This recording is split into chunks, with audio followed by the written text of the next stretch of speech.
Selamat pagi Indonesia. Anda menyaksikan seputar Bali terkini pukul 9 WITA bersama saya Agus Jagatraya.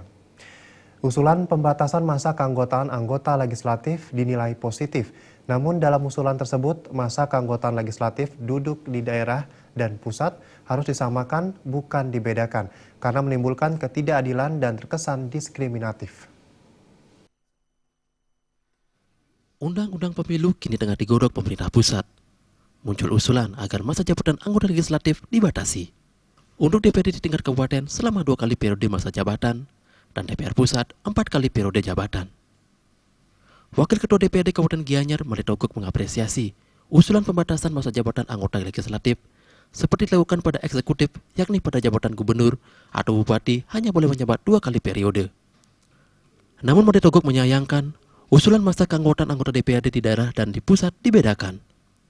Menurutnya, jika masa keanggotaan legislatif daerah 2 tahun, seharusnya masa keanggotaan legislatif duduk di pusat juga harus sama, bukan 4 kali periode.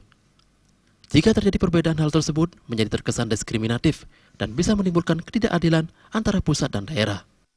Batasan kepada DPRD kabupaten, kota, dan provinsi, sedangkan di pusat boleh 4 kali. Ini kan berarti ciri undang-undang ini akan diskriminatif juga ya.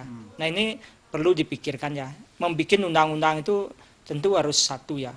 Kalau memang DPR sampai DPRD sama antara eksekutif dengan legislatif, tidak boleh lebih dari 2 kali dalam masa jabatan yang sama, yaitu seharusnya juga demikian ya. Tentu kami selaku masyarakat pasti mendukung ya. Karena bagaimanapun semangat pengabdi yang 2 periode itu kan semangatnya beda ya. Tetapi secara pemikiran itu cenderung orang-orang politik ini kan berpikir bagaimana cara membangun bangsa, negara, dan daerah ya. Dia akan sangat memahami sehingga semakin dewasa dalam berpolitik, dia akan sangat efektif dalam melakukan kegiatan tugasnya ya.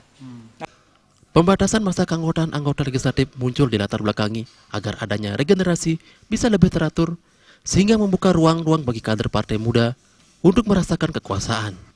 Suparyana dan Alit Setiawan, Bali TV. Pemirsa, ikuti seputar Bali terkini 1 jam mendatang. Selamat pagi dan sampai jumpa.